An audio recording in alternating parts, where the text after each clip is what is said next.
ഏ, സുഖം തന്നെ. ഞാൻ നിങ്ങളോടൊരു വിവരം പറയാനായിട്ട് വന്നതാ. നിങ്ങളെല്ലാവരും ഓർക്കും ഈ ചേച്ചി എന്താ എപ്പോഴും ഇങ്ങനെയൊക്കെയുള്ള വീഡിയോ ഇടുന്നത്, ചേച്ചി എപ്പോഴും ഇങ്ങനെയൊക്കെ ഇരുന്നുകൊണ്ടുള്ള ഒരു വീഡിയോ അങ്ങനെയൊക്കെ ചെയ്യുന്നതെന്ന് നിങ്ങളെല്ലാവരും ഓർക്കും, എല്ലാ കൂട്ടുകാരും ഓർക്കും. എനിക്ക് എൻ്റെ വീട്ടിലെ BSNൻ്റെ സിമ്മേ എനിക്ക് ഉപയോഗിക്കാനൊക്കത്തുള്ളൂ. എല്ലാവർക്കും BSNൻ്റെ സിമ്മാണ് വീട്ടിലാണ് ഉപയോഗിക്കുന്നത്. ഞങ്ങൾക്ക് ഇവിടെ വീട്ടിൽ റേഞ്ചും നെറ്റും കോളൊന്നും കിട്ടത്തില്ല, റേഞ്ചൊന്നും കിട്ടത്തില്ല. പുറത്തോട്ട് ഇറങ്ങിയാൽ വേറെ സിമ്മുകളൊക്കെ നമുക്ക് ഉപയോഗിക്കാനൊക്കും, അല്ലാതെ ഇവിടെ ഒക്കത്തില്ല. പിന്നെ നിങ്ങൾ ഓർക്കും ഈ ചേച്ചി നല്ല വീഡിയോ ഒന്നും സ്വന്തമായിട്ട് പറഞ്ഞോ ചെയ്തോ ഒന്നും ഇടുന്നില്ലല്ലോ വലുതായിട്ട്, പുറത്തോട്ടൊക്കെ പോയി കാഴ്ചകളൊക്കെ കണ്ടുപിടുത്തുമൊക്കെ വിടുന്നില്ലല്ലോ എന്ന് നിങ്ങളെല്ലാവരും ഓർക്കും.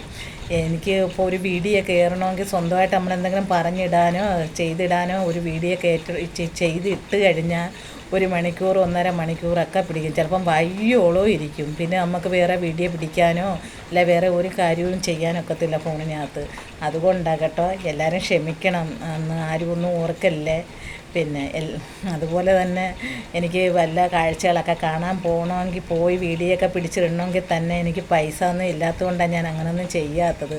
നമുക്ക് പൈസയൊക്കെ ആകട്ടെ, നമുക്ക് നല്ല നല്ല വീഡിയോകളൊക്കെ പിടിച്ചിടണം, ഒരേ കാര്യങ്ങളൊക്കെ പിന്നെ പാചകങ്ങളൊക്കെ ചെയ്തിടണം, വീഡിയോ പിടിക്കണം, ഒരേ കാഴ്ചകളൊക്കെ കാണാൻ പോകണം. എന്നിട്ട് വേണം നിങ്ങളെല്ലാം വീഡിയോ കാണിക്കേണ്ടത്.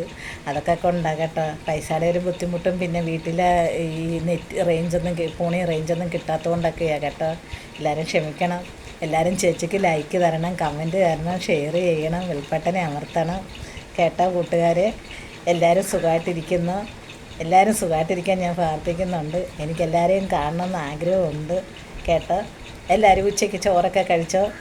ഞാൻ ചോറിപ്പം കഴിച്ചതേ ഉള്ളൂ. ഇപ്പം എനിക്കിച്ചിരി സന്തോഷമൊക്കെ ഉണ്ട്. നേരത്തെയൊക്കെ ഭയങ്കര ടെൻഷനും വിഷമങ്ങളൊക്കെ എപ്പോഴും വല്ലാത്ത വിഷമത്തിലൊക്കെ ആയിരുന്നു ഇരിക്കുന്നത്. ഇപ്പം ഇച്ചിരി സന്തോഷമായിട്ടാണ് പോകുന്നത്, വീഡിയോ ഒക്കെ പിടിക്കുന്നതുകൊണ്ട് കേട്ടോ കൂട്ടുകാരെ. സുഖം ശരി എന്നാൽ പിന്നെ പ്രത്യേകിച്ച് പറയാനൊന്നും ഒന്നുമില്ല. എൻ്റെ വഴിയിൽ നിന്ന് എന്തെങ്കിലും തെറ്റ് വീണിട്ടുണ്ടെങ്കിൽ എല്ലാവരും ക്ഷമിക്കണം. ടാറ്റാ.